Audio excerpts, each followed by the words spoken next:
we're going to talk about real quick what PSI you should be blowing the system out at and how to adjust it on a compressor. So my gauge is real fogged up on this, but I can kind of read it if I get close.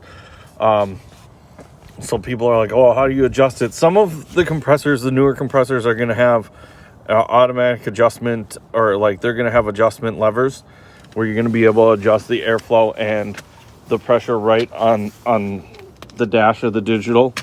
This has a manual pressure reducing valve, so you're going to be able to adjust here out. When you loosen the screw and bring it out, it's going to lower the pressure down. When you tighten it down and push the screw down, it's going to bring the pressure up.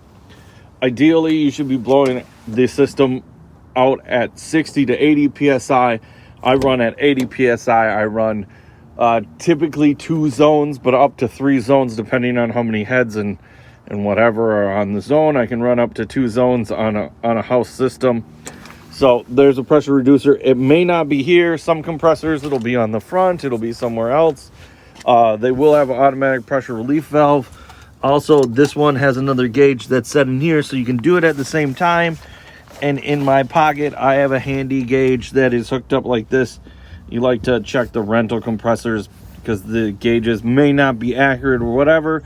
You can ring yourself up a gauge to a fitting. You also can bring it around and have your hose hooked up and adjust it while it's running. Just remember, if you're bringing the pressure down and the air isn't moving, you actually have to open it up and, let some air out while, like, you can bring it up and you can see the pressure bump up, but the needle's not going to drop if the air isn't moving out of the hose.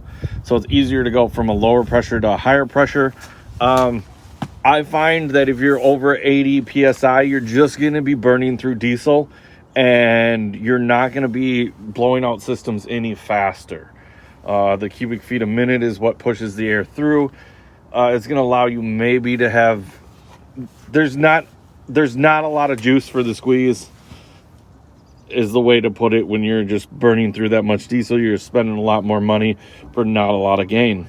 So that's how that's how you adjust the pressure real quick for you guys. So I've seen a couple guys were asking about that, so I figured it was a necessary video.